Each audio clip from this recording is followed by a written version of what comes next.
Okay, welcome everyone to the fifth presentation, virtual presentation of the Going Native Garden Tour.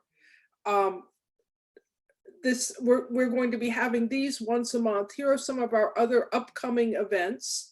We have a photography group sharing meeting where you can share photos, and the photos are incredible. So I invite you to put this on your calendar if you like looking at photos, incredible photos of native plants. Oops. We have a presentation on the 27th about plant ID by Bruce Homer Smith. Our next Going Native Garden Tour virtual garden visit and chat will be on August 20th, also at 7:30 p.m. And these are all on our website, cnpsscv.org, cnps-scv.org. There'll be more virtual events coming. We're continuing to arrange virtual programs. We may not be able to get together in person, but we are keeping native plant information and sharing going.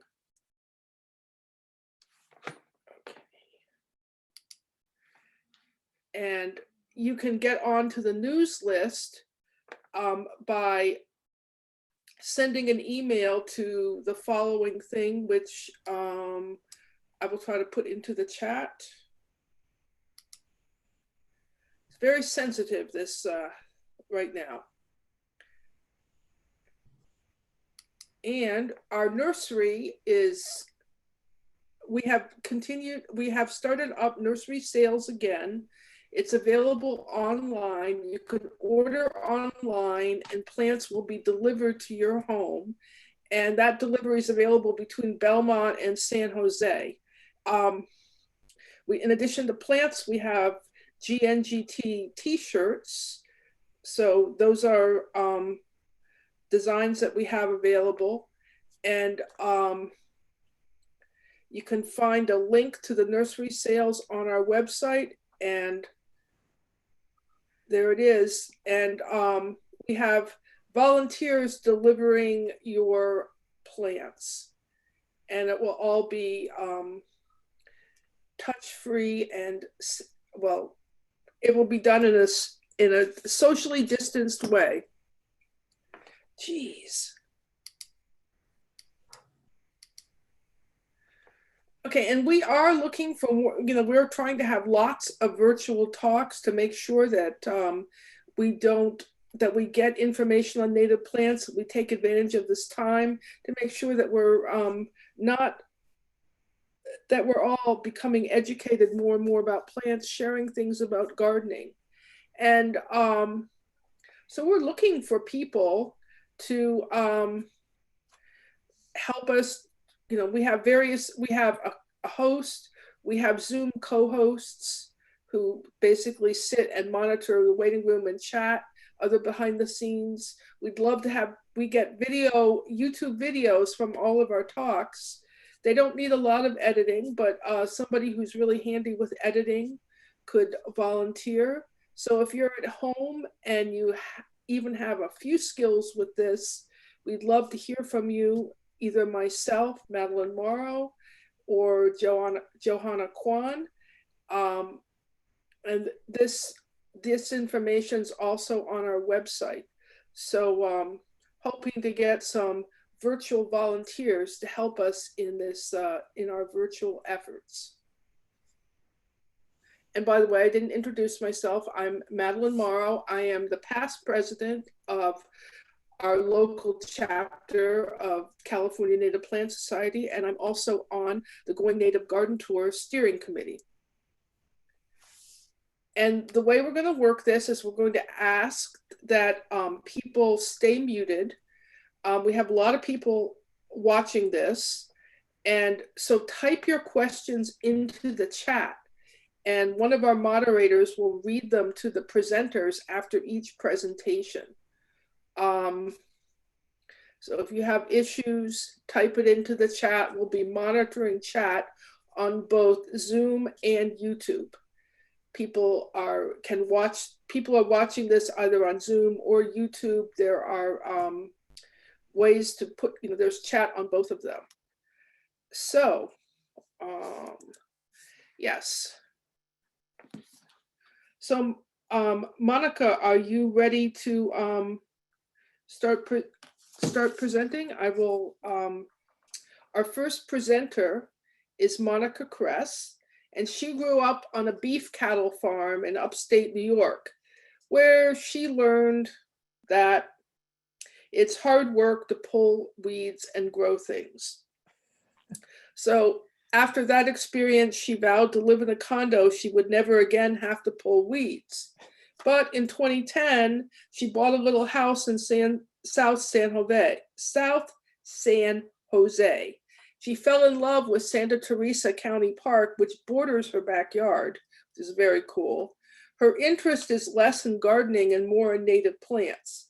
Her philosophy of gardening is about returning her little property back over to the wilds of California.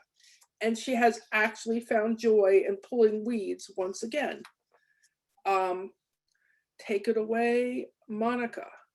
Okay, thank you so much, Madeline.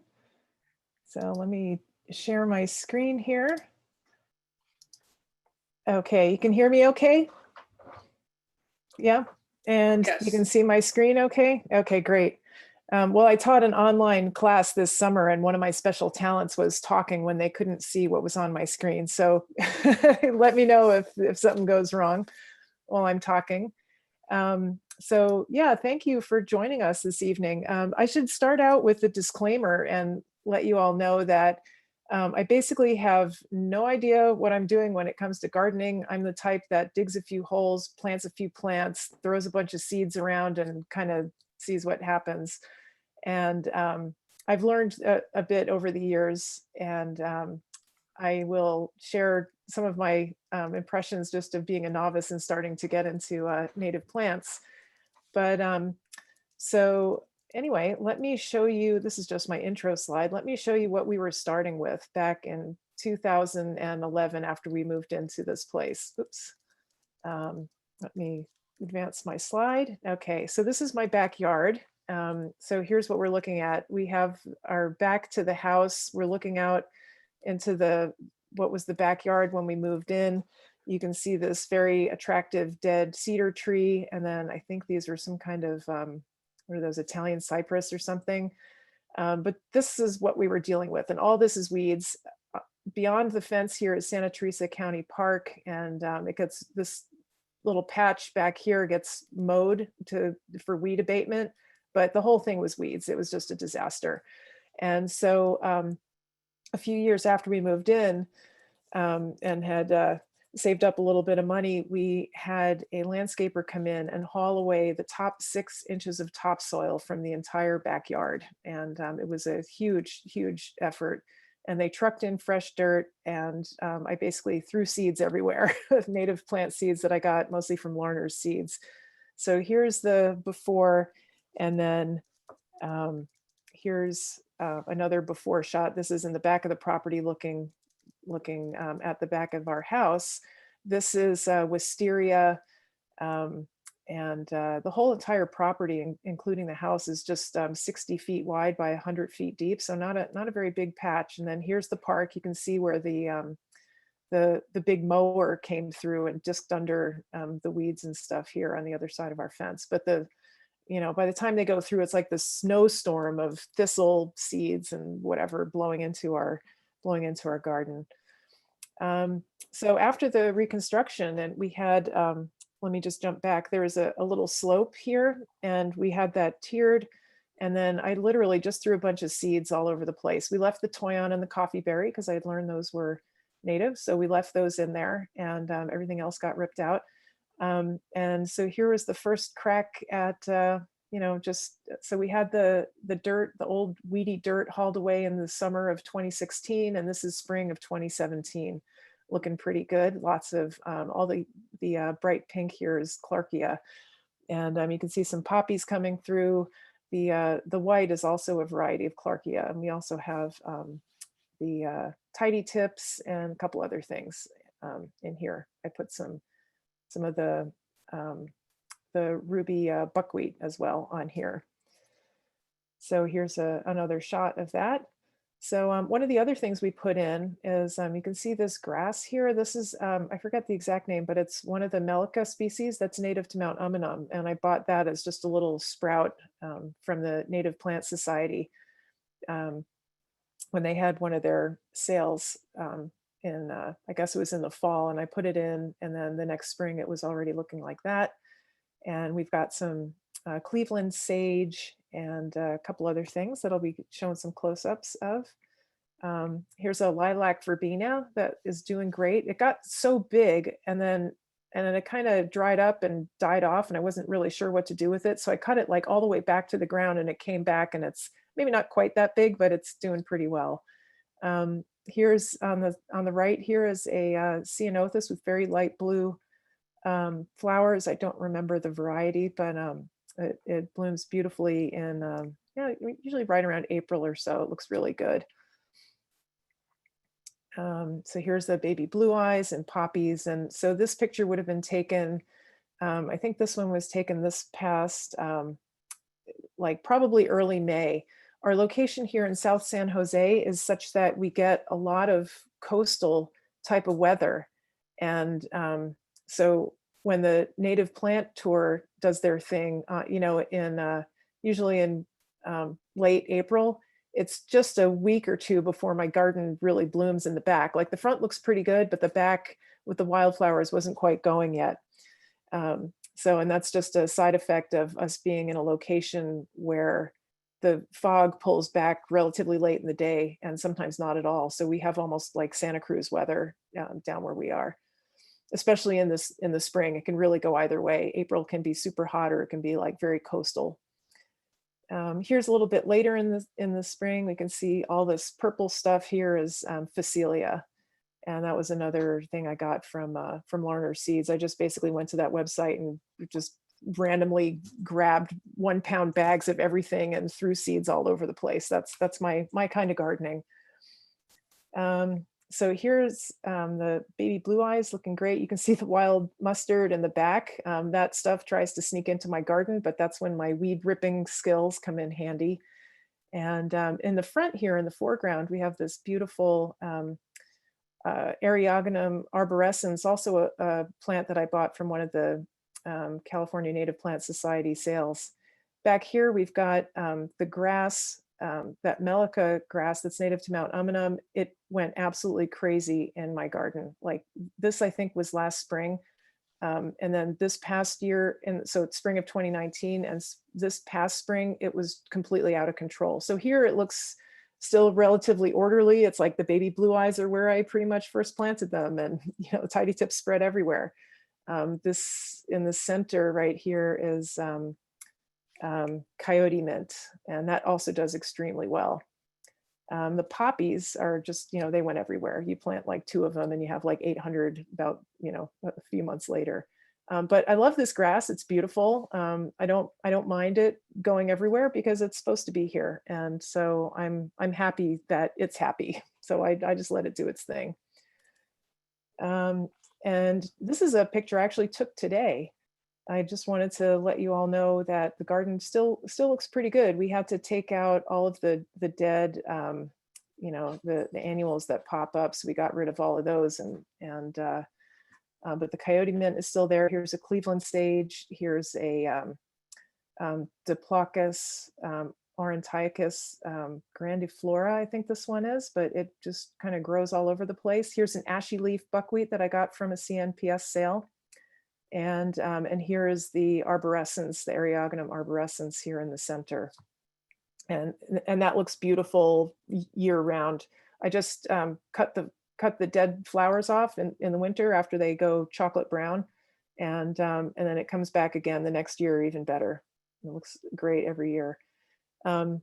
So here's a blurry photo, but you can see who this is. This is not my neighbor's dog. This is a little coyote on the other side of our fence. And this originally was the draw that brought us to buy this property to begin with. I just wanted to have a little place that was close to hiking and that kind of thing. And when we saw this little house that was like right on the park, we were like, that's our place. And we hear the coyotes at night, but I also want to show you some of the other inhabitants of our property.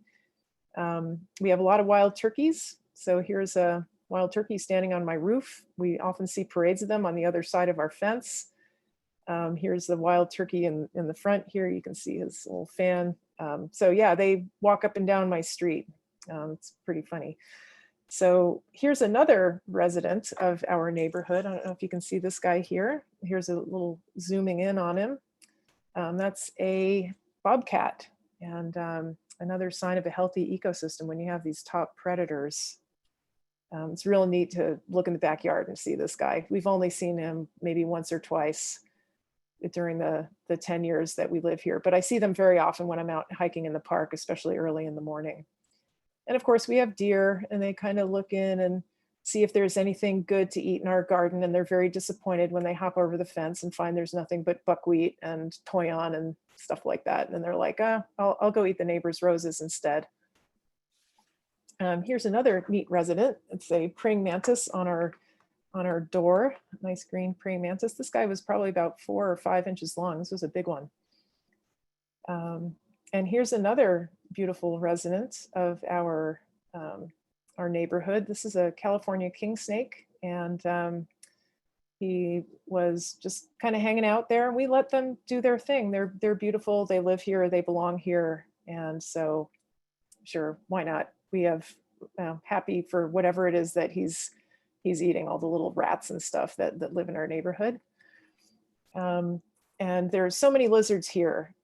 It's almost like you have to tiptoe around in the backyard this time of year because these guys are just everywhere. This is a fence lizard, I think. Here's another resident of our backyard. If you can zoom in on this guy, you can see that he's got a little rattle at the end of his tail. So this is a rattlesnake, and we have to really watch where we step, especially this time of year. This is absolutely rattlesnake season right now. And another little friend in our backyard. We got lots of these guys too.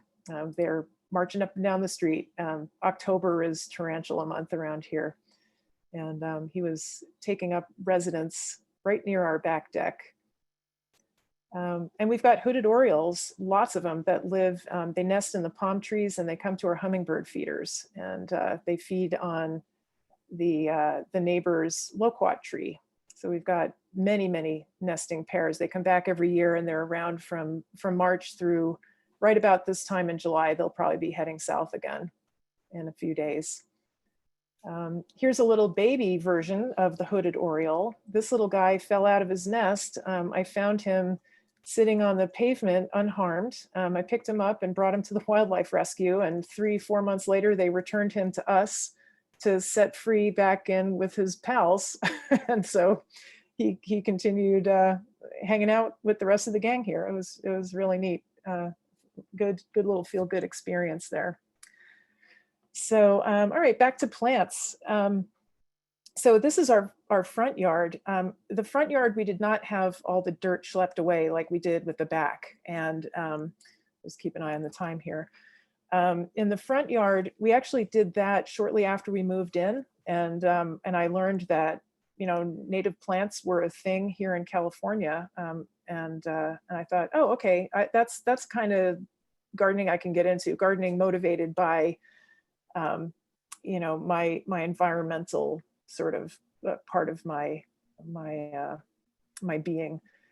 And so we had a company come in and basically mulch over our front yard, and they put in this first round of plants, which included a bunch of foothill penstemon and a couple of Cleveland sage and a couple of California fuchsia and manzanita, just kind of the standard stuff that you would put in a garden.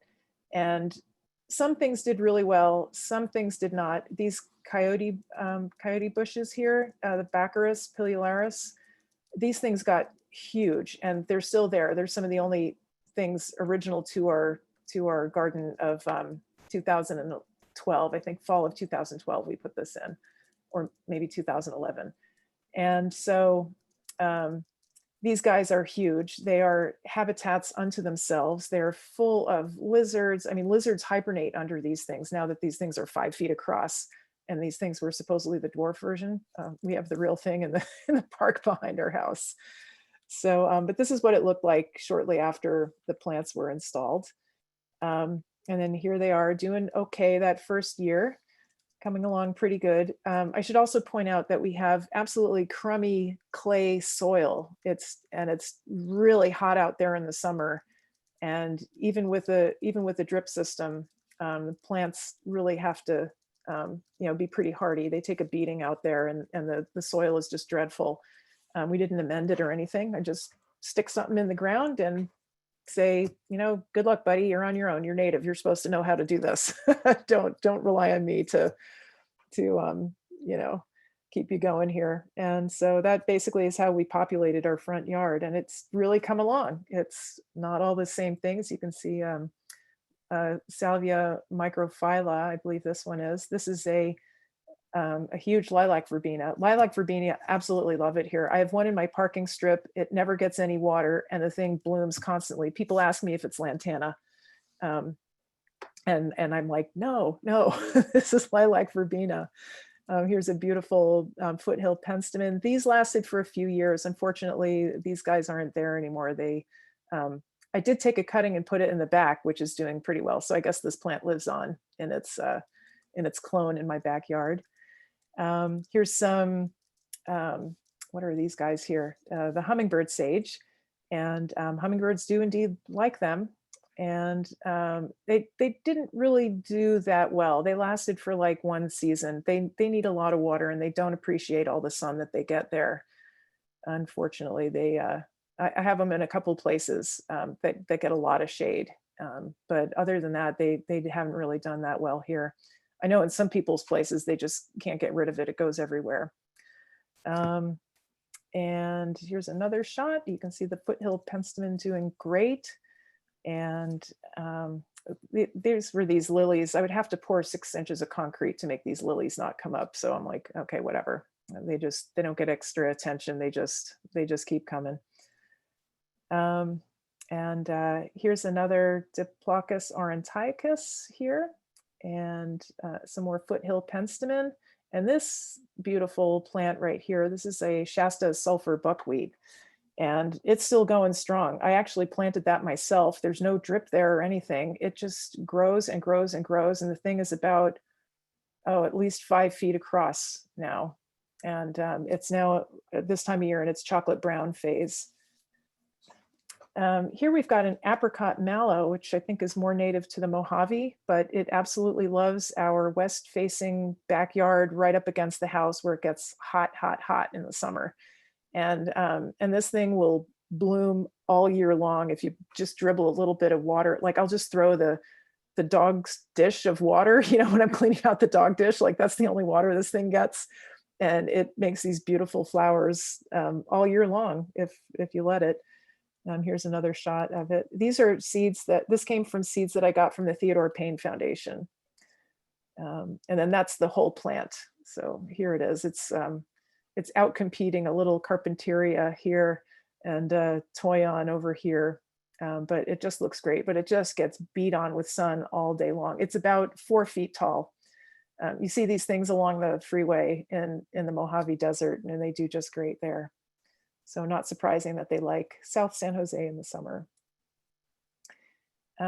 This is another shot of my Eriogonum arborescens that I got from the Native Plant Society. I have 2, one in the front, one in the back. The one in the front looks great. This photo I took today to give you an idea of what these plants can look like when they're, in the middle of the summer. And they're just incredible habitat for all kinds of insects and lizards. Everybody likes to hang out in these amazing plants.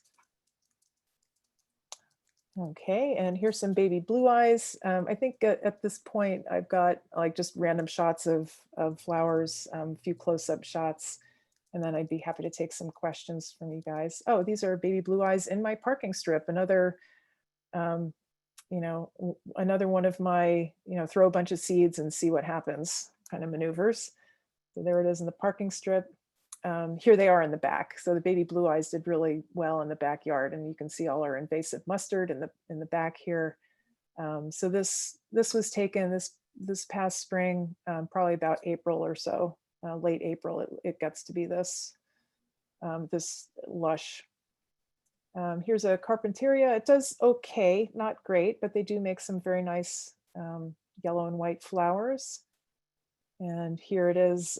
This one's only about 2 feet tall because we got this big apricot mallow that's been hogging all the sunlight. But it made some beautiful flowers this year. And here is a California ironwood. And this harkens back to a time when I basically had absolutely no idea what I'm doing as opposed to now, which is just sort of no idea what I'm doing. So I planted this. I bought it from the California Native Plant Society sale that they had probably 2014 or so. Planted in the backyard. I just thought it looked nice. Didn't really know that it was going to be a tree. So I planted it there. And then when we had our backyard remodeled, I told them to make sure to build around it. And it's doing great now. It's tall. It's probably 8-9 feet tall. And it's a beautiful, beautiful plant. I love the, especially being from New York. We don't have anything like this in New York with these, like, I love the bark. I love the bark on the manzanitas. I just am endlessly fascinated with the varieties of plants out here. And here is a beautiful ceanothus. This one is in our front, and it's a darker version. I think this might be the dark star ceanothus. I'd have to look that up to make sure. But what I didn't get from the California Native Plant Society sales, I probably got from Capital Wholesale Nursery. I just go there, I walk around, and if a pot says California Native on it, I'll buy it and I'll stick it in I'll usually buy 2, put them in 2 different places and see if one of them lives. And this was an example of that. So the one in the front, the one in this particular spot did really well. I think I had another one in a drier spot that didn't do that great. Here are some Chinese houses. This was just from a little packet of seeds that I think I probably got from Larner's, and I sprinkled them alongside the house where we keep our garbage cans. So we have these beautiful flowers along the north side of our house that gets very little direct sunlight, maybe an hour or 2 a day, and they just do amazingly well there. Another one of my, buy a bunch of seeds, throw it all over the place and see where they actually do okay. And these just loved it right next to our garbage cans. And here's some close-ups of just some random things. This is elegant Clarkia with, I think that's Salvia apiana that it's mixed in and amongst. This is in our front yard, which is the crummy clay soil and the baking sunlight all day long, especially in the summer. We get very little respite in the front yard. And the Salvia apiana loves it there. Wouldn't have it any other way. And then here is the close-up of our coffee berry, and I took this one this afternoon. I don't know if you can see it, but there's all these little red berries on there, and it makes for a really good-looking plant, especially this time of year when not much else is thriving. Oh, speaking of thriving, this guy didn't make it. I think this was a Salvia microphylla. It didn't even get out of the pot. But this is a California coneflower. And this was another one that I planted in exactly the wrong spot. I had it in a super sunny spot. And then I was reading up about it, of course, after the fact, as read the directions after.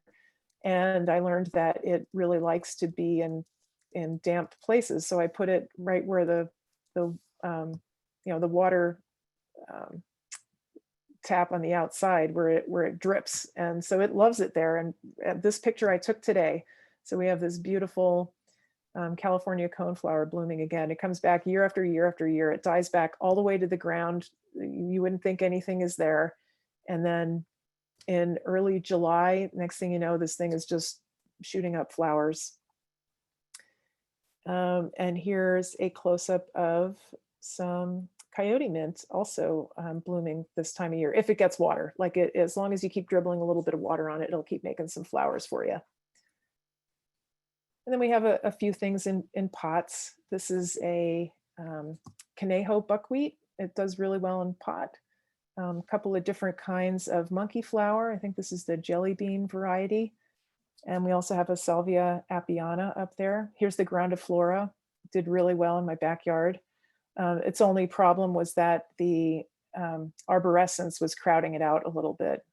And so I actually had to cut away a bunch of the lower stems from here to let this guy fully do his thing and bloom like that. But this one has been around for a few years, and I don't do anything except cut back the dead stuff during the winter, and then it comes back like this every year. And then the other type of buckwheat that does great, we have so many different kinds. We've got the ashy buckwheat, we've got the arborescens, we've got the grande rubescens, and then we have the Eriogonum giganteum, which I think is native to Catalina Island. So this is our Catalina Island section of our yard. So we have the giant buckwheat and the ironwood next to each other. And this thing is huge. Of course, when I planted it, I should have paid attention to the name a little bit better, but it's huge and it grows all over the place. And we have to keep trimming it off of our deck that was built after this thing got planted. But again, just a marvelous habitat. I took this photo today. It's a beautiful plant. Everybody asks me what it is. They always think it must be some incredibly exotic thing from Australia or something like that it looks so beautiful this time of year in California. And I'm like, no, this is what we got. This is native to our state. And here's a flannel bush, which was another one of my, read the instructions afterwards. Flannel bush, right? They should call it flannel tree, because this is a tree and I planted it, within about 6 feet of my garage. But it's doing great. It gets 0 water. It has zillions of flowers on it. I have random people walking up and down the street that come and ask me what kind of plant it is, and it's just a great tree. And I hope that it's going to be okay next to my garage. I hope it doesn't start to. Otherwise, I'm going to have to move my garage. All right, and just a few more glamour shots here. Here's the foothill penstemon that did well for a few years, but it needs water. It needs water to make sure it doesn't die, not just bloom, but not die during the summer. And then here is our lilac verbena in the parking strip. The thing is huge. It does great. It gets no water, and it loves it. It wouldn't have it any other way. So just a couple more grasses. These are the close-up of that melica grass from Mount Umunhum. And I just love what it looks like. It's a neat contrast to all the flowers that we get in the spring. And this one, unfortunately, didn't last more than a year, but this is a Mimulus guttatus. And that one I did read the instructions, and it said to basically put this where your faucet drips. And it did pretty well for a while, but it made some nice flowers the first year. I think I also bought this from one of the native plant sales. And so it was fun while it lasted. It was very pretty, but you got to dump buckets of water on it. And I just wasn't quite that conscientious with this particular plant. And let's see. Oh, this is my manzanita, the Pajaro manzanita. And it's right next to my house. It doesn't get a whole lot of sunlight. It gets morning sun and a little bit of water on the drip, but it makes the, like this new growth has this beautiful rainbow type of color to it. So it's really quite beautiful all year round, really. I mean, it gets a little whitish pink flowers in the spring, early in the spring. The hummingbirds love it. Insects love it. Then the little flowers turn into berries, and then you get this new growth that has that rainbow pattern, and it has a very like open structure to it. It's a really beautiful plant. And somehow it manages in our crummy clay soil that we have here. Here's another shot of that with a little bit of new growth on it. And then these beautiful yellow leaves, this was taken in December. This is our redbud, Western redbud, and it's doing great. It's getting pretty big. I have it right where the downspout from my gutters come out, so it appreciates that. And all this stuff next to it is a mallow. I don't remember the kind, but it's the one that makes pink flowers. Except this one doesn't really make a whole lot of pink flowers, but it's spread all over the place. And so I have to keep cutting it back and it just keeps coming up. And so it's not really supposed to be in a place that gets much water. It prefers very dry soil and really getting beat on with the sun. And then a close-up of my Salvia apiana. And and then here's a Seaside Daisy. Why not? This is right next to my house. It gets almost no sun, and I just throw a little extra water on it every once in a while. But I have two different varieties, and they make these beautiful light purplish pink flowers with the yellow center. So this is Erigeron, and I forget the variety, the species name, but Erigeron is the genus. Here's our Shasta sulfur buckwheat, and this was taken, I think actually last year in the summer, because it's quite a bit bigger. It started to encroach on everything around it. It just, like right in this picture, it's probably about 3 feet across, and now it's getting close to 5 feet across. But it makes these lovely little fuzzy yellow flowers. And that's another one that random people will come up and be like, what kind of plant is that? And they think it's some exotic thing. I was like, no, it's from California. And I was amazed about that. So anyway, I see it's already a few minutes after 8. So at this point, I just have a couple more pictures like this, but I'd be happy to take any questions that you guys might have. Well, Oh, and thank you. actually, that was my last my last slide. Okay. So Penny, are Yeah. you up for doing? Okay, Yeah. great. Can you hear me now? Yes. Yeah, we have lots of questions. Let's see. Where do we start? Somebody says, tell me about your lawn. And I saw it in a couple shots. I'm not sure. It's in the backyard? Yeah, what we're looking at right here is my backyard. Yeah.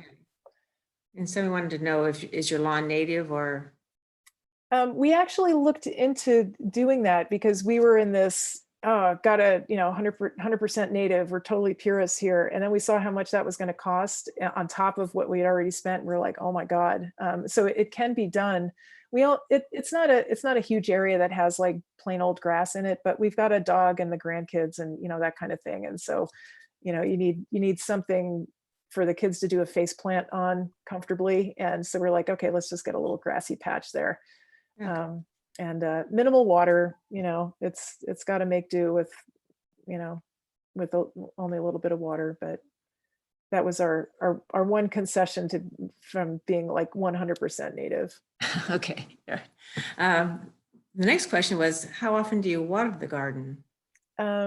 So in the front, where we have the clay soil, not everything is on a drip, but when it's super hot, like when we have this 90 plus day after day, we'll let the drippers go from maybe a half an hour to an hour, like every other day.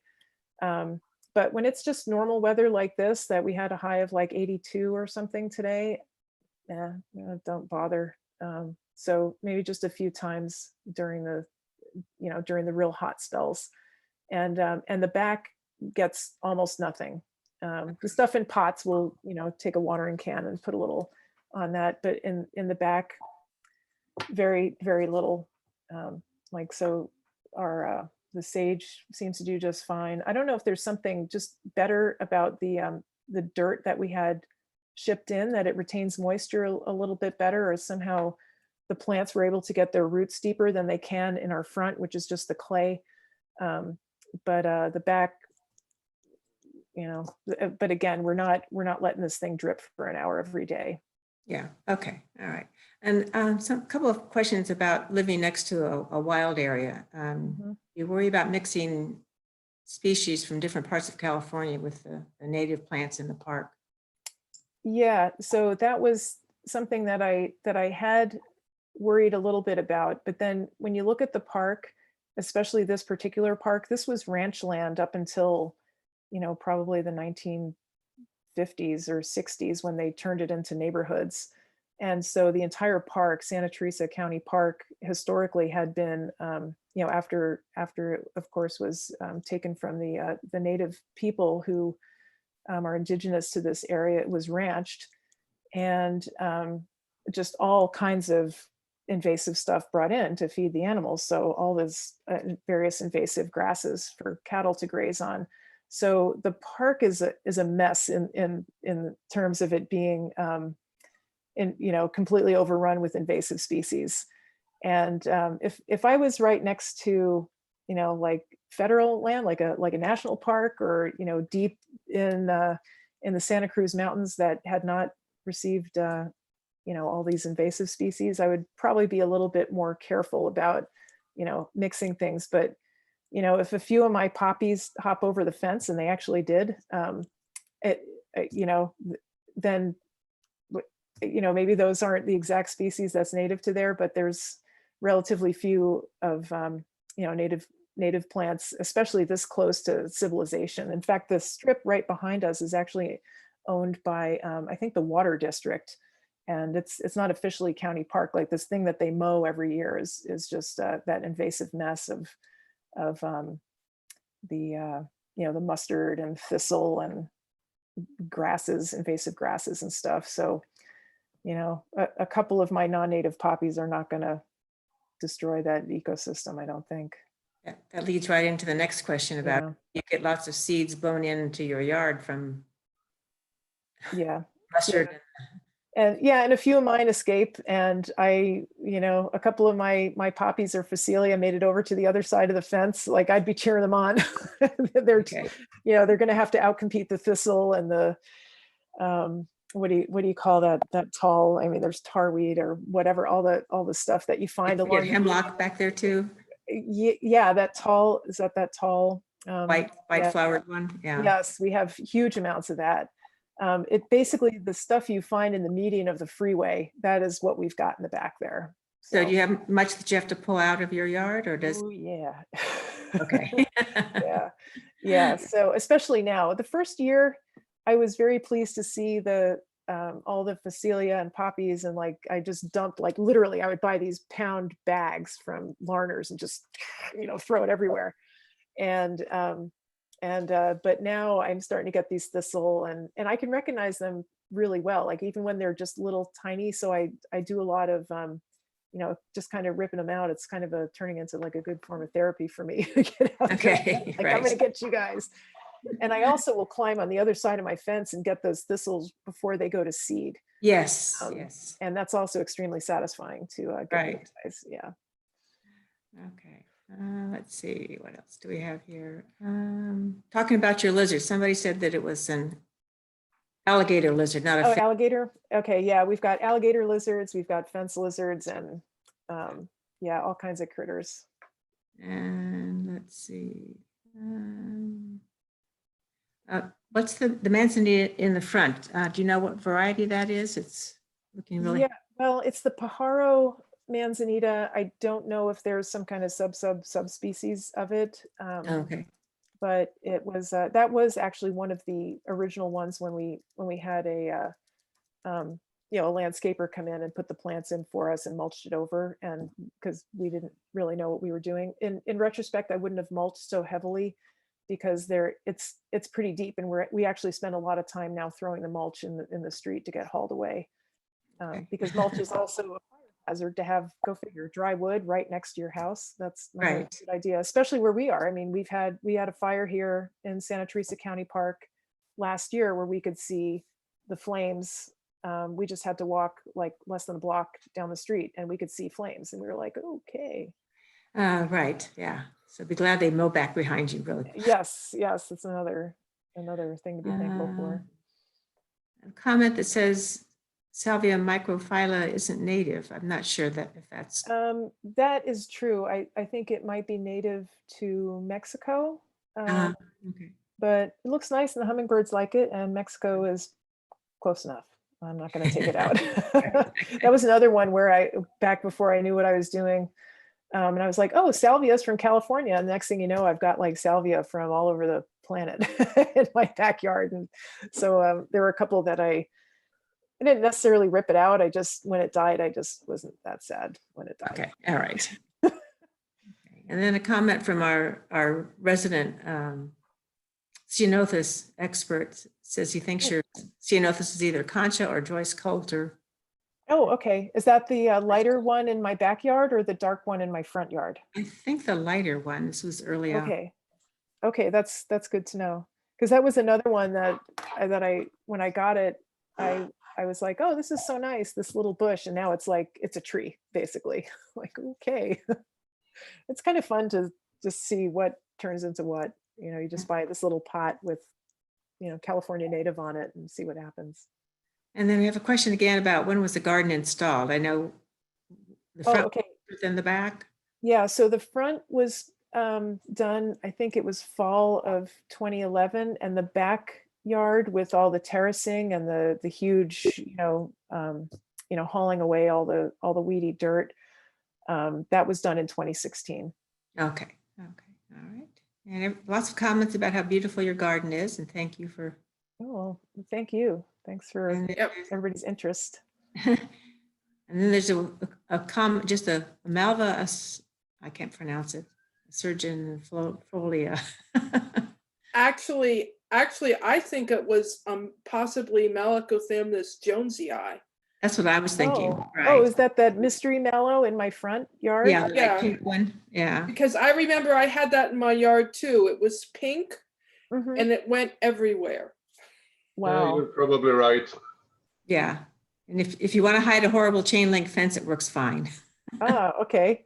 Well, it was funny because, I don't know, just a few weeks ago, maybe early July or late June, I was hiking in Santa Teresa County Park, and there is that plant or something that looked exactly like it with the pink flowers and the light gray leaves and and there it was on a completely exposed hillside getting beat on by sun all day long. And it had all these nice pink flowers on it. And I had never noticed it there before. I thought, well, no wonder mine doesn't like me. It's not making flowers, but it is spreading everywhere because it's got all that water that it's. Right. There was a question about, let me see, go back up here about, you get lots of volunteers from your Eriogonum. Yes. In fact, like every kind of Eriogonum that we have, with the exception of the arborescens, like every single one of them has all kinds of offspring all over, especially the giganteum. I'm seeing them everywhere. And usually I let these things go. I don't like to pull them out. I just kind of let it see what it's going to do. But these things are going to get so big. They're, I have to take out a few of these. Okay. So, but yeah, they are very prolific. Okay, and there's just a thank you for supporting the California Native Plant Society nursery up in. Thank you for buying plants there. Oh yeah, it's fun. Especially you go in there, you're supporting. It's for a good cause, and the plants that I've bought from there have done really well. Almost everything that I put in, not only survived my my tender loving care such that it is, but did very well. So even though I wasn't planting these things in the right places.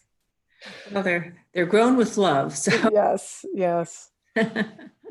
And a comment saying that the Arctostaphylos paharoescens is your paharo. Yeah. Yes. And then let's see. Someone said that there was an upright growing manzanita. Do you have two manzanitas? Oh, I do have one in the front. And I think that is a Dr. Hurd. That if Chris somebody scores knows- again. He identified it. Oh, and what did he think it was? Was it a Dr. Hurd? Dr. Hurd. Oh, it is. Oh, okay. Okay, great. So I did I need to remember. pipe up about the cyanotus again. I meant the one in front with lighter flowers and lower growing. The one in the back is probably, that one. That's most likely Joyce Coulter. Oh, okay. Maybe Concha, but Joyce Coulter is more likely. And the one in the back, it's some variety of Thersiflorus. I'm not sure. Okay. Yeah, the one in the back is the one that has the very light blue flowers, but it's more tree-like, and the limbs are more separated. And this one is very bushy, very dark green leaves. And this looks lighter blue, but it's actually quite a dark blue. If you see it in person, this might have been taken in bright sunlight to make it look a little lighter. If dark, then concha. If light, then Joyce Coulter. Okay, then maybe this is the concha. Yeah. Okay. There's a question here asking why you took your 6 inches of topsoil out. Oh, because that 6 inches of topsoil was so thick with seeds from the weeds and the crabgrass and everything else that was, you know, we had this terrible wiregrass or whatever that is called. And our landscaper that came in, he was like, just this is going to be ugly. You're going to have, you know, 1 year you'll have halfway, you know, decent, but then the next year your weeds are going to come back. And we were like, let's just get rid of it. And so it was just kind of a clean slate. And I'm very glad we did, because I mean, the weeds that are in there are just, you know, the seeds that blow in from the park. It's not, you know, like all of our wiregrass and the other stuff that, you know, that we saw on page 1 here. Okay. All of this, all of this is gone. And that, so it really was bad out there. So it was expensive, but it was worth it in the long run. Okay, all right. And what made you decide to go with all native? Well, that's a good question. Because like you mentioned in the beginning, like I didn't want to have a house at all. Like I wanted a condo. I did not want to have to deal with dirt. This was the last thing that was, you know, I was just like, I just couldn't imagine myself like trimming roses and stuff. And that's what I thought gardening was, you know, like people that were into, you know, roses and like whatever. And I was like, or vegetables, and neither of which are my thing. I mean, I like vegetables. I just don't want to grow them myself. But then I think I just stumbled upon the California Native Plant Society probably on Facebook. I was a little late to Facebook. I didn't join until like 2012 or 2011. I think it was like right around the time we moved in, 2011. And that's when I was like, oh, like that, it's a thing to actually garden with native plants. And I'm just not the type of person to do anything halfway. So once I got the native plant bug, I was like, we're going to make our entire property native plants, which is actually not that hard because we have a relatively small little lot here. So, you know, it's not like I've got acres and acres. So, yeah, I think it was just discovering that there was such a thing, and then just having my environmental consciousness raised to such that I understood how, you know, the original state of the land behind our house was not supposed to look the way it does. It was, you know, because of all the ranching and stuff. And then I started to identify some of the flowers in the park, and it all just started to kind of feed on you know, between learning about the plants through the CNPS and seeing the plants in the park behind my house, and then wanting to do the same. And it all just sort of started falling together. So there wasn't Right. really, you know, it's a little bit of chicken and egg there, but it Right. also fed into itself. And as many of you will attest, that it's also a slippery slope. You might start with one little plant and think it's nice, and the next thing you know, you come back from the nursery with like 85 plants to now dig holes for, you know. So and that's kind of how it went. Okay, let's see. We've got some questions and answers here from, let's go down.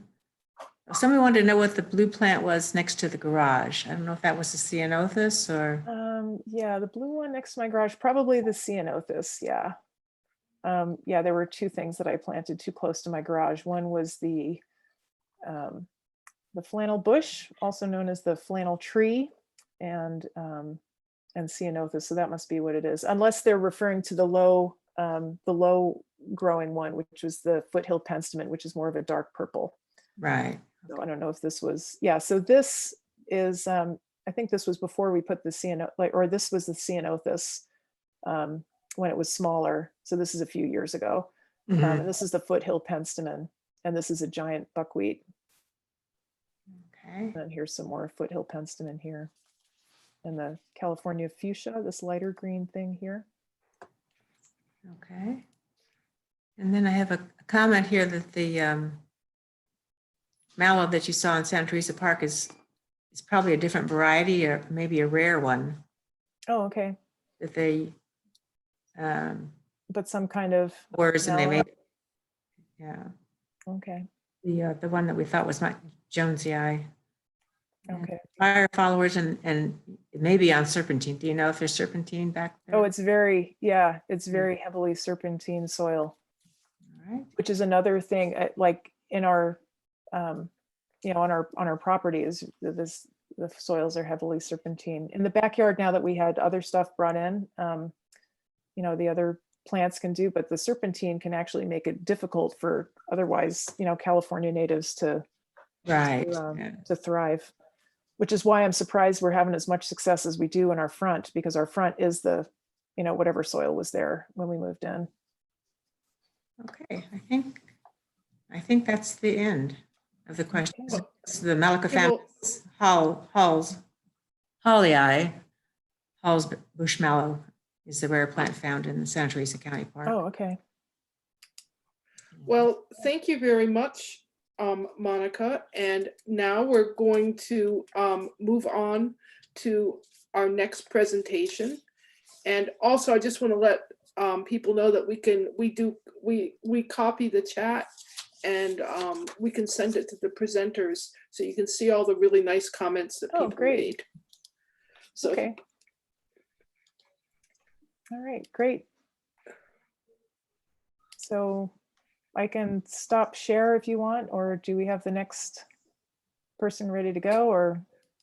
what would I'll you like? just, Okay, great. Perfect. so our next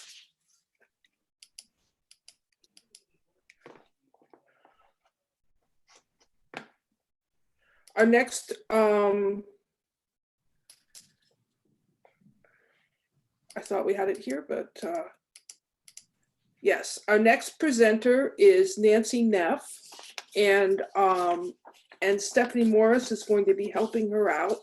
Nancy will be showing an actual public garden at the Unitarian Universalist Church of Palo Alto, the native demonstration garden. So this is a garden that I think you can actually go and see. I'm sure Nancy will let us know about that.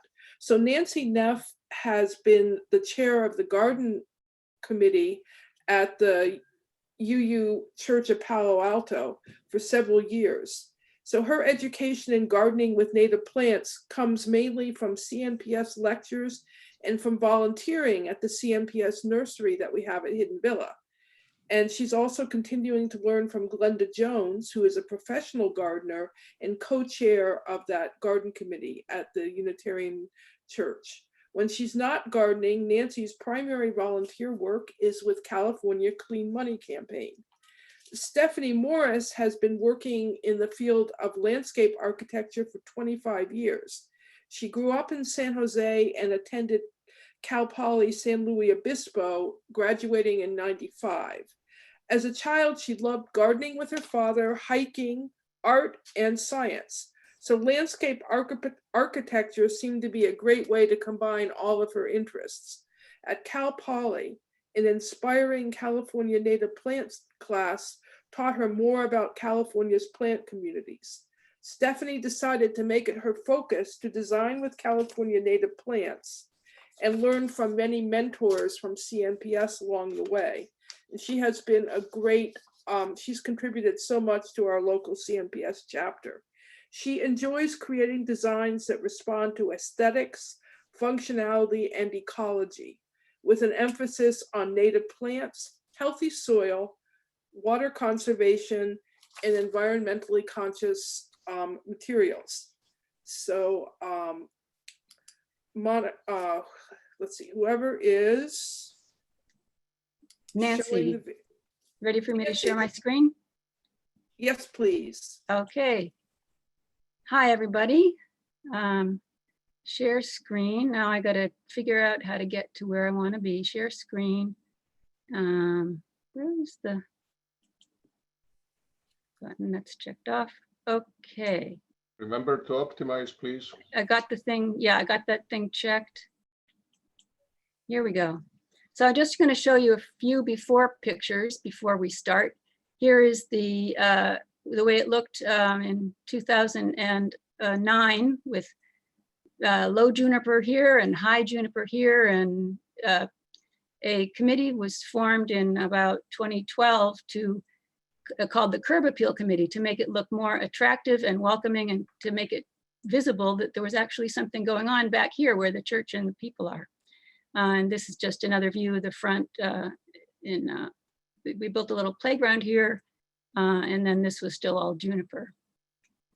This is just a view from up the street to down the street, I guess. This is what I'm going to be calling the new garden, or the 2018 garden.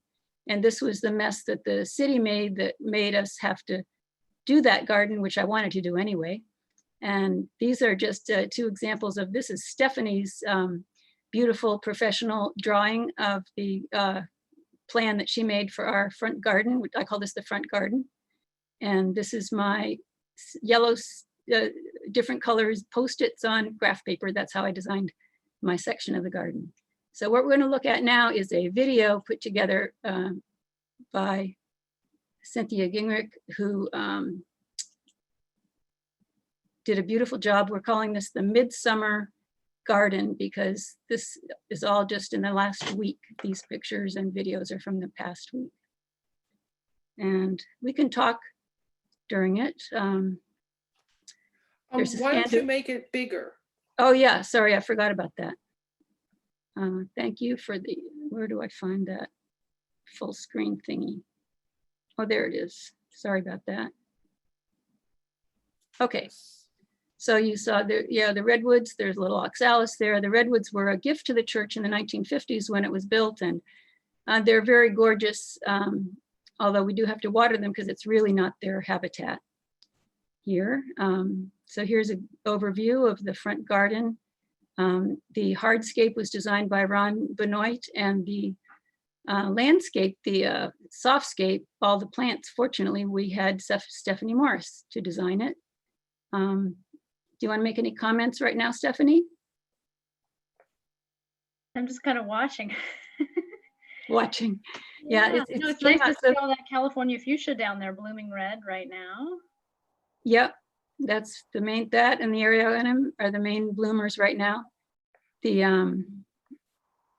beeswax has gone past.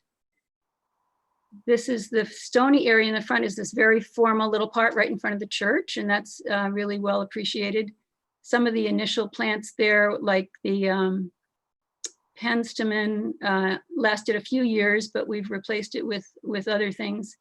That soil wasn't as fluffed up and mixed with the juniper soil and amended as the other, and the mounds, so that it's more challenging for the plants in that stony area.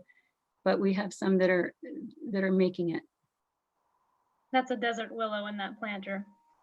Yeah, the desert willow. I think if there's going to be a close up of the flowers in a minute. There we go. It's the burgundy. And this is Glenda Jones is doing a fabulous job of pruning this Chelopsis into a beautiful shape. Yeah, that's looking great.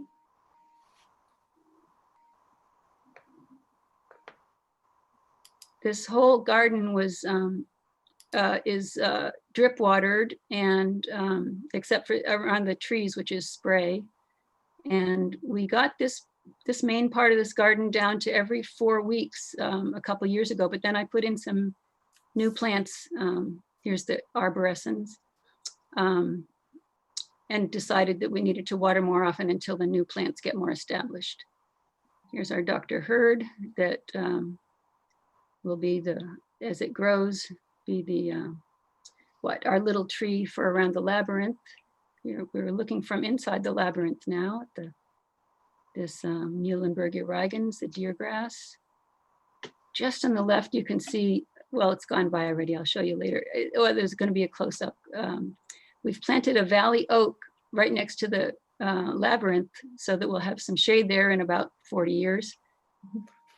Thinking ahead. Yeah. So if you see this, they're not looking at their prime right now, but they're decent enough. This area is the most newly planted things along here. There was Ceanothus skylark, about 4 of them that died, and one of the, oh, and this is our baby arbutus madrone plant that I'm so delighted with. Yeah, so we've replaced in that section where some of the skylarks and one of the Julia Phelps died. I think one thing to point out about the main garden that we've just been looking at is a lot of those plants were selected so that they wouldn't need a lot of finicky pruning and deadheading, so that they would Right. fill a large area and there'd be a lot of massing and simplicity, at least as much as possible with the maintenance. Yes, absolutely. And that was very successful. So here's just the, showing you from the June of 2018 and how this garden has grown. This is what I call the new garden or the demonstration garden, and April 2019. And here it is 1 year out. And now we're 2 years out from it being planted. And this is a salvia. I just deadheaded the front of it so we could see the new blue flowers that were coming out, the second bloom. There's our huge sugar bush. It's amazing how it grew. We've pruned it a lot. This Trichostoma was planted in about 1.5 years ago. It's bloomed continuously since then until just now. Now it's gone to seed for the first time. For the most part, I don't deadhead, although I might, after a few months before the spring, take off those Trichostoma seeds. But this Salvia appiana, you'll see in a minute, some goldfinches flying away. Once I saw them eating, I said, there's no way we're going to cut those things down.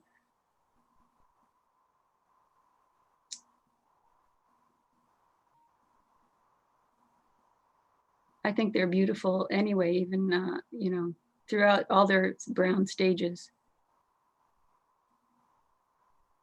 So this, I'm just going to stop for a second and just mention that, so I had a 20 feet deep and 100 feet long area to work with here. And so, and right along the sidewalks, which you get, there's a ton of students, there's an elementary school, a middle school, and a high school. You get bicycles and kids, it's just crazy. So along the edge here, I put a lot of things that could withstand trampling, like these Eriogonum, the low ones, and these Ceanothus valley violet, and they're surviving. And then the next row, I put sort of I'm thinking of it as a wavy set of manzanitas that stretches all the way along. So these two things were the unifying elements. And also Judy at Summerwind suggested that we plant some of this kind of bling, she called it, over in the main garden in the front as well, so to also tie it together. So we did that just this spring. So these manzanitas are at several different heights, and we're just going to show you a series of them. The Carmel Sur is right by the main sign of the church. And this Paradise Pajaroensis is out in the front in that stony as you see. This one is at the exit drive, I mean, in the shade. Point Reyes, this one's about 6 inches to a foot it's going to get. The Sunset will be about 5 feet or so. The John Dowerly will get to be probably 3 feet. The Big Sur, 3 feet. It's very robust. The Winter Glow, about 2 feet. We've got 2 Winter Glows out here that are very happy. There's a Buxifolia, that'll be about 1 foot. That's a slow grower, but it's very neat and nice looking. The San Bruno Mountain will be about 1 foot. And this Warren Roberts is out again at the front of the church. This will be kind of a tall shrub. We've got our buckeye tree growing here.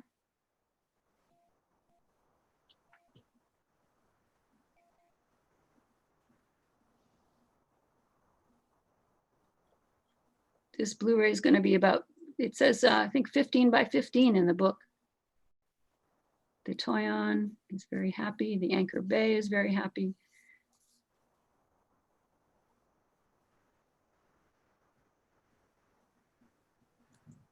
This is one of our pieces of maintenance. Is every year we cut back the California fuchsia down to the ground.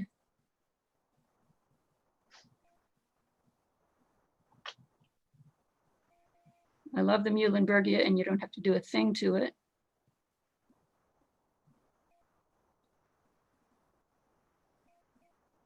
There's a few seeds growing on our buckeye there. It's staying green longer than they do out in the wild because, of course, it is getting water. Leatherleaf buckwheat, I mean, leatherleaf coffeeberry here is one of my very favorite shrubs. It's just so, I don't know, handsome.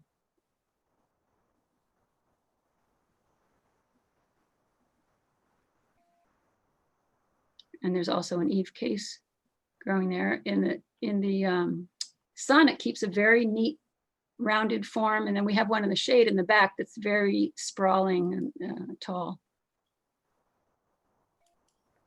Oregon grape stays very neat. This mountain mahogany is decided to be a bush, I think. The ones in my yard grow more like a tree. Speaking of trees, this is our island bush poppy, also called an island tree poppy, and ours is definitely going towards the tree part of that. It was about 3 feet tall 6 months ago. The ground here is all so enriched by the juniper that lived here for 50 years before this garden went in. So if you have any place with juniper and you have a chance to take it out and put it in a garden, take it out by hand. That's what we had done, the part that didn't get hauled out by the city, and that's another story. Take it out by hand and keep that soil structure. And as you look now, you see the far end was really lots of growth. That's where the soil was the most intact from the juniper enrichment.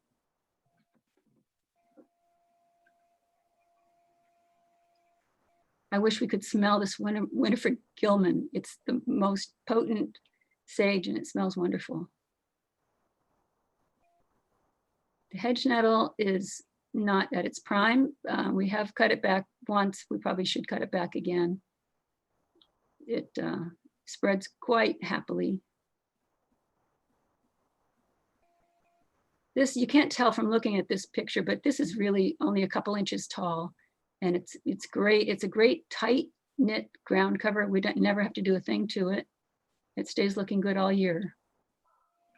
This is a Carmel creeper that we needed to be able to cover the ground between this and the exit drive, which is behind us, where cars used to park. And I didn't think anything would grow there, but so the plant is here, but it's growing all the way out to the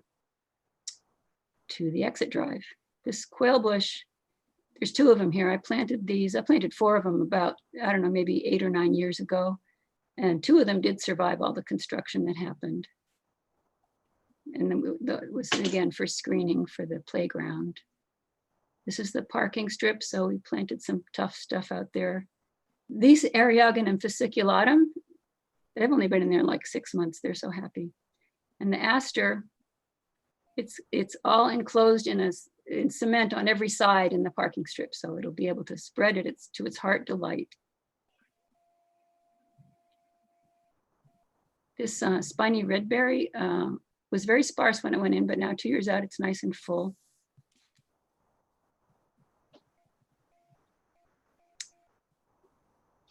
And one little poppy. We have poppies all over that garden.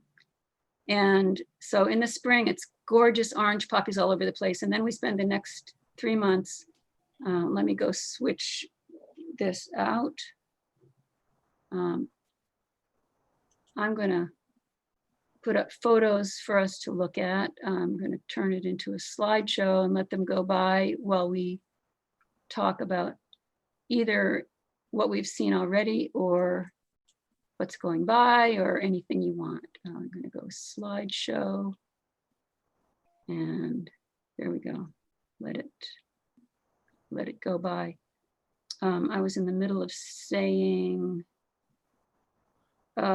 something I forget. Why don't you make it bigger? Oh, let's see. My screen shows full screen and yours doesn't? No. No. let me see what I can do about that. Is there a different place to go full screen from?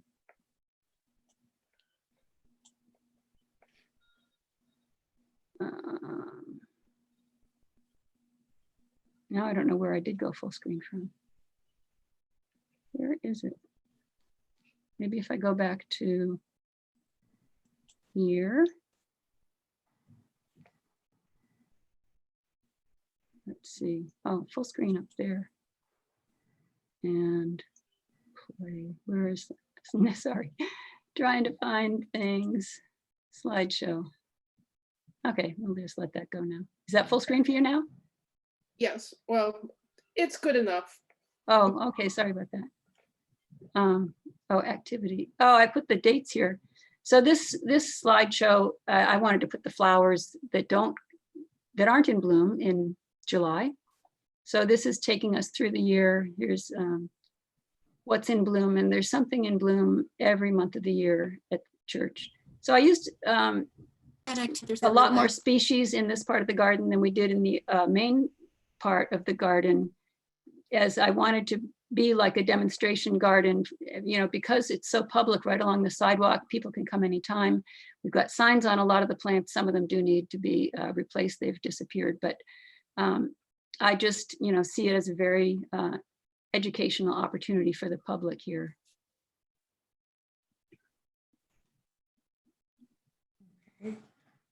Okay, we don't have a lot of questions, but we have some. Let's see. A lot of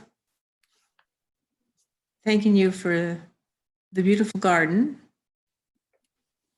Let me get back to where. One question was, in the front, there's a lot of empty space. Oh yeah, I meant to hard to mention that. maintain? Is there a lot of weed control you have to do? Yeah, no. Okay, so the story on that is that within about 2 years, the Salvia bees bliss had completely covered that mound, the front, anything in between, all of the other shrubs, you know, and then spilling over the edges, you know, as the years went by. We spent, you know, a certain amount of time trimming back the edges, and then it was getting woodier. And so we said, okay, I think it's time for a big cutback. So let's see, it was planted in 2014, last fall, 2019. So after 5 years, we cut the Salvia bees bliss back severely. And so this year it's come back to, you know, each one is, you know, maybe 3 feet in diameter. There it is right now, what it used to look like. And it was all the way out, you know, we had to cut it back from the sidewalk constantly. So probably in a year or two, it'll fill that area all in again. Weeding is definitely a big challenge here. When the main garden was installed, there was the rolls of, I don't know what they call it, paper or cardboard, but, and then about 4 inches of mulch. And so that did reasonably well. The paper disintegrated in a pretty short amount of time. One thing that happened was I asked for there to be Eriogonum grande rubescens, the pink one. One of my favorite plants. I have it in my yard. Never has been a problem in my yard, but it reseeded everywhere all the time so badly that we decided we just had to completely eliminate it from the garden. So that's what we've done. So It was a little too happy. it was, yeah. A little too happy. Yeah, it's like the poppies. Oh, that's what I was saying. The poppies, we have to spend, maybe that's not what I was saying. Anyway, there's a little butterfly. I think it's an American lady. There's the buckeye beginning its bloom.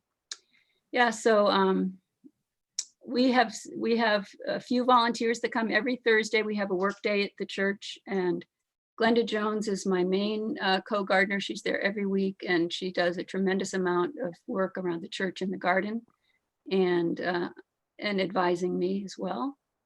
And so, and a few other volunteers that come pretty often. So it's been many woman hours are spent, especially pulling out all the poppies when they've gone by. But they're so gorgeous, and there's nothing we can do about it. So there's Glenda pruning. That's a good one. And there's Sally, one of our There's own. a question about, Yes. is there anything you would do differently if you were starting over? Wow, that is a Any good things that question. were mistakes other than the rubescence? Yeah, I would leave out the rubescence. I don't know. Let me think.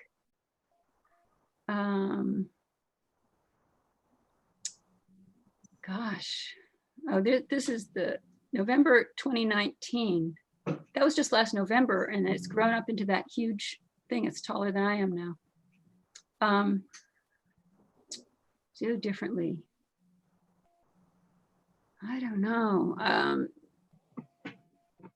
I really can't think of anything. Sorry to say. It probably would be edifying if I could think of it, but I can't. I have a question, Nancy. So now that you've done that sort of second area that you designed, which is more of a collector's garden and a demonstration garden, do you wish you would have brought some of those species into the main garden, or do you like sort of that differentiation where we designed the first garden to be very simple and of big massings, and then the other garden, which is more of a, you know, lots of little individual species? Mm-hmm. I'm pretty happy with the way it is. You know, and with the church, you know, it's a more formal look. It kind of, you know, goes together with the church. And then this is sort of this is like a spur over here on the side where I got to play. Yeah, it's really fun. Do you notice any difference in the amount of maintenance that one takes versus the other, or is it kind of too Oh early? yeah, there's more maintenance over in the new part, at least for now. Could I just say something, Nancy? Oh, please, yeah. You asked about the difference between the two gardens, and that is the main difference, is that there's a lot more work and maintenance in the newer garden. The garden you designed, Stephanie, is basically pretty simple to take care of, which is what we were going for. And I think it's kind of an interesting study. I'm sorry? It's kind of an interesting study, really, to have two very different types of gardens next to each other. Yeah. But if we had as much work to do in the garden you designed as we do in the one that Nancy designed, it would be a lot more work to take care of. I think as time goes on, you know, I think in a few years, this won't be as much maintenance. And these, we've been having to, you know, plant some new stuff in a few places. That's more work. And then of course, there's all the weeding. We're in this, although I wouldn't normally want to do it in the planting strip, there are so many weeds out there that we're actually clearing and putting down landscape fabric, and we're going to mulch over landscape fabric so that we don't have so many hours to spend weeding out there. Let's see, I lost my internet connection, so I've lost the chats. Okay, well, I'll take over over. then. I can still see them. Okay, Okay. so one question was, did the church pay for plants and maintenance? Sounds like maintenance is volunteer, but what budget? So what budget do you have? Yeah, so the church provided a major budget for the main garden, for the 2014 garden, the Curb Appeal Committee. There was a lot of hardscape involved, because besides the brick circle and path that you saw, there was also a fire lane that was paved in stone pavers. That entire project, I think, was over $100,000. And so, yeah, so all the initial, you know, design and installation, you know, that was all paid for. And then the ongoing maintenance we are doing primarily with volunteers. The acreage is the garden, the church, the whole church property is 2.8 acres. So there's quite a bit of maintenance that goes on behind the building in the rest of the campus. And we have somebody who works 2 days a week, and he does a lot of the heavier duty type of maintenance. But yeah, we have volunteers doing mainly the weeding and caring for these plants. Mhm. Oh, and then this part of the garden is, you know, it's got its own whole story. There was a solar carport installed, and there was big electrical equipment installed, and then the city somehow decided to put that contraption, big, I forget what it was called, in our property instead of in the street where it was in the plans. So they had to move it. Finally, we got them to move it into the street. And so then the, I think who had to pay, well, it was also with the contractor. I think it ended up that the contractor, the solar contractor ended up having to pay, and it was about a $35,000 budget. And so my time for the design was volunteer time, and the installation was paid for. And I forget, there were some other things besides just the installation person that money went to, but I forget what it was. Okay, someone asked on YouTube the botanical name for the common Lippia ground cover. Did I get that right, at Phyla nodiflora? It is Yep. Phyla nodiflora. Mhm. Okay, that's in the chat. So why is the parking strip fenced in? Is that problems with dogs or something else? That was, I think, dogs and people. I think more people than dogs. There's quite a lot of foot traffic between the kids, and there's also right next door to the church, Stevenson House is a senior residence, and so they're constantly walking from there over to Piazzas. And some of them just decide to walk through the garden because it's a shortcut. So we finally had to put a little fence there to let when that stuff grows up and gets really, really fills it in, so people aren't tempted to walk there, we'll take down that little fence. Okay. So are there any other questions from YouTube? I had a question about the manzanitas. I just love that you have Oh, I missed that one. different manzanitas, Nancy, and I was wondering how you pick them. Oh, how did I pick them? Well, I knew for months that we were going to be doing this. I think one of the big ways I picked them was I went to Pete Vayer's talk on manzanita, the big four: manzanita, buckwheat, ceanothus, and salvia, right? Those are the really core plants, and most of them, they look good year round, and they're just hardy. Anyway, so I took really careful notes at that talk, and I poured over them and sort of, what did he say about which ones can tolerate shade, how fast do they grow, how big do they grow, what are their growth habits and characteristics. And so that was probably the biggest source, but also just, reading different ones. And, I would see them at either Summer Winds or the CNPS nursery or other nurseries, and just read about them and try to figure out from reading what the different ones would be like. Thanks. That's something that is always coming up at the nursery, people wanting to figure out which manzanita is right for them. And that's a complicated thing to do.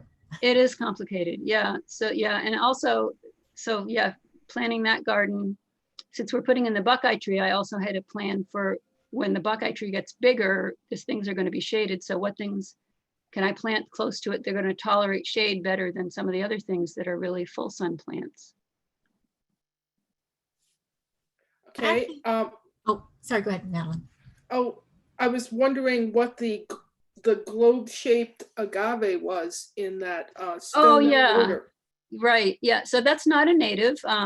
It's a perii, agave perii, and those four plants were in the garden prior to the big changeover. And so there used to be a rose garden, basically where the stony mulched area is, and those agave were along the side, kind of where there's three deer grass in a row. Anyway, they were so beautiful. Stephanie really, I think Stephanie said, why don't we transplant them over to this section? They really go well with it. Is that right, Stephanie?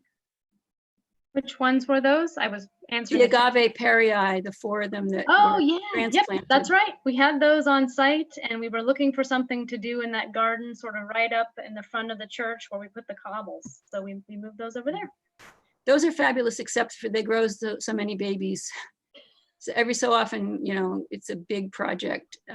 But we had James, who works for us on Thursdays and Fridays, I had him mainly do it because it's hard work getting all those babies out. Yeah. That's one thing you've had great success with over the years is plants self-propagating themselves. Yeah. So, I noticed, oh, sorry, go ahead.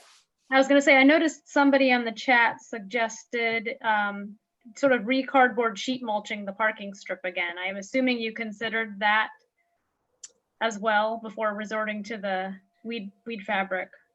Yeah, yeah, based on our experience of sheet mulching, not really. The weeds are so intense out there. You know, we just really want it to work for a long time. Oh, speaking, I didn't mention the sheets. So Shuba, I should have mentioned Shuba. I can't remember her last name, but her company is Shuba Landscaping. Installed the 2018 garden, and she used actual cotton sheets. We just asked everybody in the congregation to bring in their old cotton sheets, and so part of it wasn't enough for the entire thing. So then we used bicycle boxes for the rest. But yeah, we used. So a lot of those cotton sheets are still intact. The ones that came to us, you know, kind of, you know, falling apart and thin and raggedy, of course, just disintegrated. But the ones that were strong cotton are still there. I've had some good luck also over the years doing like a double layer of cardboard for the sheet mulching, because I've had several gardens I've seen do the landscape fabric, and then the weeds actually came in as much or more in the landscape fabric. Oh dear. So yeah, I hope it was not the good like 12-year warranty DeWitt woven one that I'm using. Yeah, they'll just blow, Well, they'll either blow in or they'll just go right around it. So Yeah. I've had a decent luck using double layers of cardboard and just, yeah, kind of getting the mulch scraped away and then applying it. Yeah. But yeah, invasives are challenging. Yeah. The playground got redone with, you know, it was completely covered with weeds, especially we have bindweed, which is just, you know, a huge problem. But it got redone with landscape fabric and 3 or 4 inches of playground mulch, and a whole bunch of poppies grew in the corner. They got really big, and I went to take them out, and they just pulled right up because the roots were just running along on top of the landscape fabric. It was the most fun I ever had. Just picking up these giant poppies. How did you get your whole church to be invested in? I mean, this is a big investment for your congregation. Yeah, well, it came along over the years. So there's a smaller garden in the back of the church.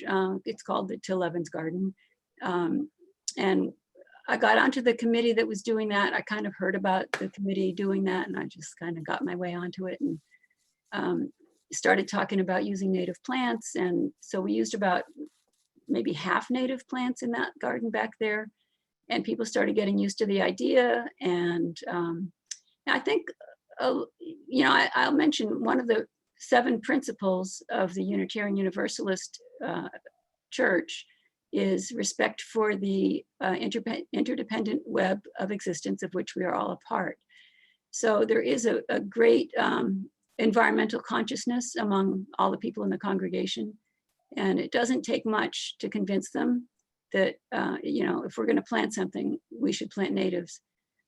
And then I was super inspired by the Doug Tallamy talk from last fall. And I also ran that as an adult religious education program for the church.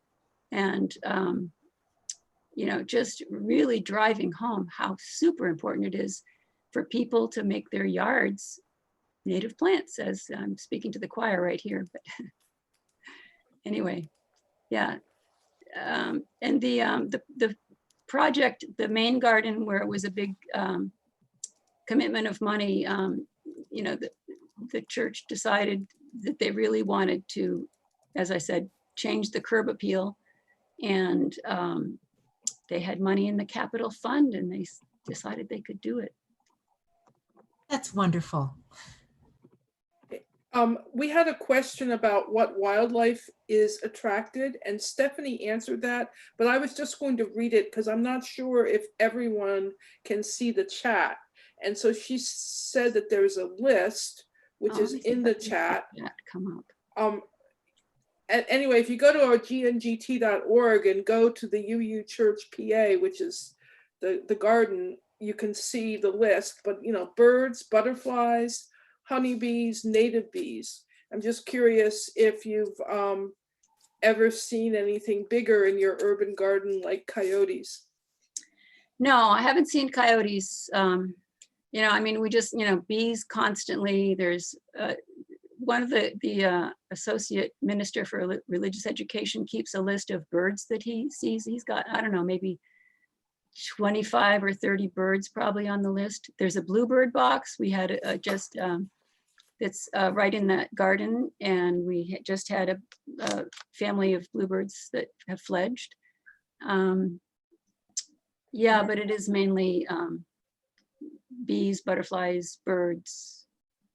We have a little water fountain so the birds can get water there. There are ducks in the creek that runs alongside the edge of the property, which occasionally wander into our parking lot. Yeah, the ducks. There was one gopher. Oh, That gopher came and moved in during the time when we had just planted the new garden, the demonstration garden.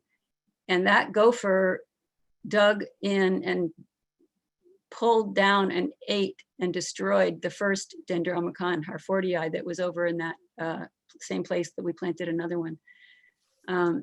It's a long story, but we managed to actually capture that gopher and move it somewhere because, yeah, well, I'm not going to go into it anymore than that. Hey, this is Vivian. I just wanted to make a comment about the label there because that's actually part of the Going Native Garden Tour, right? As one of the nice things about being a garden on the Going Native Garden Tour is that the tour provides us labels for plants, and there's a very nice label there, right? And just wanted to point that out. Yeah, good. Yeah, I don't have the chat. I can't find it, so whatever is in the chat, I'll look at later. Right. So Vivian, am I missing anything from the chat? I think I've asked all the questions. Yeah, I think you've covered it. I mean, this was amazing. I just loved both gardens, and it was wonderful having Nancy, Stephanie, and Glenda all here to give us perspective on this one. Wonderful. Well, thank you all for having this event. You made it really easy for me. Thank you all for joining us. And we hope to see you in August or at one of our other CNPS talks. And our nursery is open for business. So if anybody saw plants there that you are interested in, we have many of them in stock. If there's anything you're interested in that you don't see on our store, there's a contact form there, and we're listing things, but we don't have everything up. So please let us know if you are looking for something through that contact form on the nursery page. Okay. Thank you all. And I guess we will close this meeting, yes? Yeah, I think this is it. So thank you, everybody. Did anybody answer? Somebody has a question in the chat about the about Manzanita ceanothus. It's actually Manzanita ceanothus, buckwheat, and salvia. Okay, Yeah, that's right. That was that talk, which maybe some of our talks, I just want to say we have a YouTube channel, CNPS, if you search for CNPS-SCV, and many of our talks are available on YouTube, former talks. If you are new to gardening, you can find a wealth of information on our YouTube channel. And this presentation will also show up on our YouTube channel. Also, if somebody says, oh, I missed it, you can tell them to go look for it on YouTube.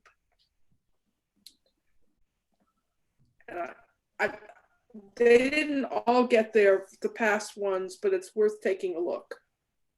Okay, good night, everyone. Night. Night. Hey. Good night. Take care, everybody. Bye.